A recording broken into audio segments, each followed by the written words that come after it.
Oxygen के कोटे को दिल्ली तक पहुंचाने में हमारी मदद करें। एक एस्टीमेट के हिसाब से दिल्ली को 700 टन ऑक्सीजन की ज़रूरत है। आपने हमारा कोटा 480 टन कर दिया, बहुत बहुत शुक्रिया। लेकिन पिछले 24 घंटों में इस बढ़ाए हुए 480 टन में से भी केवल 350 टन ऑक्सीजन दिल्ली पहुंच पाई है। प्रधानमंत्री जी, जब से ऑक्सीजन का संकट शुरू हुआ है मेरे फ़ोन बजते रहते हैं। कभी कोई अस्पताल कहता है कि 3 घंटे की ऑक्सीजन बची है, कभी कोई अस्पताल कहता है कि 2 घंटे की ऑक्सीजन बची है।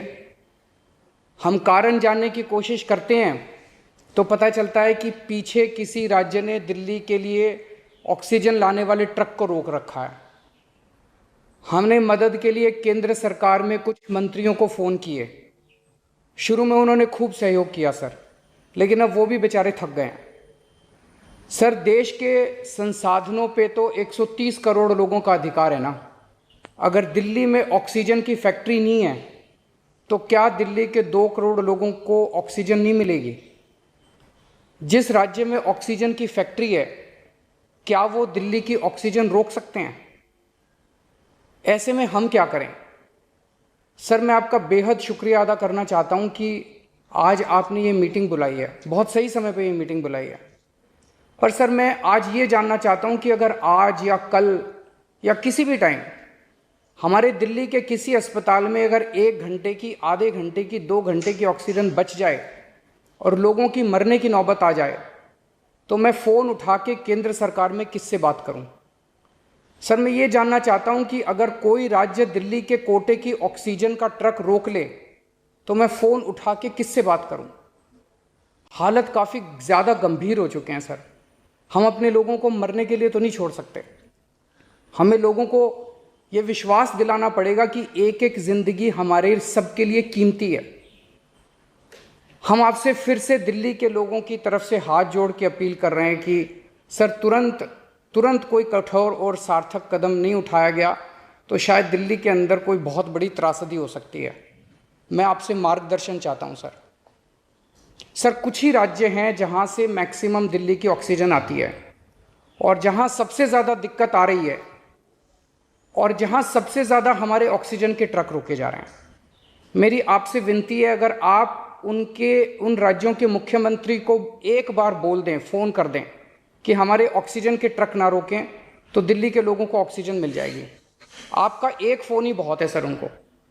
दिल्ली के 2 करोड़ लोगों की तरफ से मैं आज आपसे हाथ जोड़ के विनती कर रहा हूं कि सर, आप हमारी मदद कर सकते हैं। आप कृपया हमारी मदद कीजिए और अस्पताल में लोगों को, ताकि ऑक्सीजन मिल जाए। ऑक्सीजन की कमी के कारण अस्पताल में जो हालत बने हुए हैं वो अब देखे नहीं जाते। लोग बहुत ज़्यादा तकलीफ़ में हैं सर। पूरी रात हम सो नहीं पाते, नींद नहीं आती। इनका मुख्यमंत्री होते हुए भी मैं कुछ नहीं कर पा रहा। डर लगता है कि ऑक्सीजन की कमी से कहीं कोई बड़ा हादसा ना हो जाए। ईश्वर ना करे, अगर ऑक्सीजन ना मिलने से कुछ अनहोनी हो गई तो हम सब कभी अपने आप को माफ़ नहीं कर पाएंगे। प्रधानमंत्री जी, कोरोना से देश को बचाने के लिए एक नेशनल प्लान बनना चाहिए। इस नेशनल प्लान के अंतर्गत देश के सभी ऑक्सीजन प्लांट्स को तुरंत आर्मी के जरिए केंद्र सरकार टेक ओवर करे। ऑक्सीजन प्लांट्स से निकलने वाले हर ट्रक के साथ एक आर्मी का एस्कॉर्ट व्हीकल रहेगा तो कोई उस ट्रक को फिर आगे रोक नहीं पाएगा। सर, दिल्ली का जो ऑक्सीजन का कोटा आपने बढ़ाया, हम उसके बड़े शुक्रगुजार हैं, लेकिन उसमें लगभग 100 टन ऑक्सीजन उड़ीसा और वेस्ट बंगाल से आनी है। हम परसों से, जब से कोटा बढ़ा है, हम कोशिश कर रहे हैं उस ऑक्सीजन को दिल्ली लाने की। मेरा आपसे निवेदन है कि यहाँ से ऑक्सीजन अगर हो सके तो हमें हवाई जहाज से उपलब्ध करवाई जाए, और नहीं तो जैसा अभी बताया गया, आपका आइडिया है ऑक्सीजन एक्सप्रेस शुरू करने का। वो ऑक्सीजन एक्सप्रेस शुरू करके वेस्ट बंगाल और उड़ीसा से हमें ऑक्सीजन दिलवाई जाए। आइडिया नहीं, ऑलरेडी चल रहा है। सर, दिल्ली तक नहीं पहुंच पा रही, हमारी दिल्ली तक नहीं आ रहा। उसमें अगर हमें दिल्ली के लिए भी कॉरिडोर मिल जाए तो आपकी बड़ी मेहरबानी होगी सर। आपने 2-3 जगह तो कर दिया सर, आपके इंटरवेंशन से मुझे पता चला। एक दिल्ली के लिए और करा दीजिए सर, यहाँ की हमारी 100 टन ऑक्सीजन उधर से आनी है। प्रधानमंत्री जी, हमारे देश के वैज्ञानिकों ने इतने कम समय में जो वैक्सीन बनाई है, इसके लिए हमारे वैज्ञानिक साधुवाद के पात्र हैं। आपने इसमें जो प्रयास किए, आपका बहुत बहुत शुक्रिया। अब हम सब लोगों को मिलके कम से कम समय में अपने नागरिकों को ये वैक्सीन लगवानी चाहिए। इसमें केंद्र और राज्य सभी सरकारों को हमको मिलके काम करना है। अभी सर केंद्र सरकार ने आदेश जारी किए हैं कि 1 मई से राज्य सरकारें सीधे कोरोना वैक्सीन खरीद सकती हैं। इसके बाद एक वैक्सीन की कंपनी ने अपने रेट जारी किए हैं कि वो केंद्र सरकार को 150 रुपये में और राज्य सरकारों को 400 रुपये में देंगे। सर एक ही देश में एक ही सामान के 2 रेट कैसे हो सकते हैं?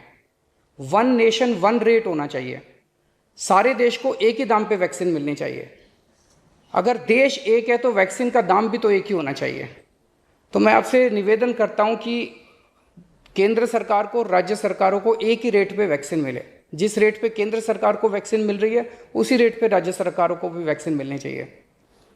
सर हर एक जान हम सब लोगों के लिए कीमती है। हमें ये एहसास हर भारतीय को इस वक्त कराना होगा।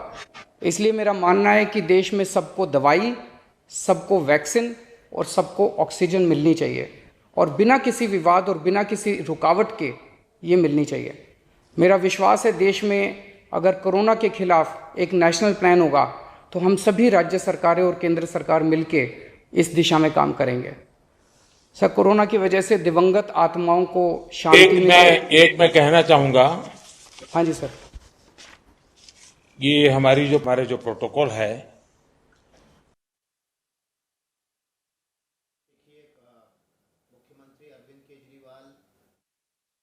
मुख्यमंत्री अरविंद केजरीवाल इस वक्त प्रधानमंत्री नरेंद्र मोदी के साथ उस बैठक में शामिल हैं जहां पर तमाम उन राज्यों के मुख्यमंत्री भी शामिल हैं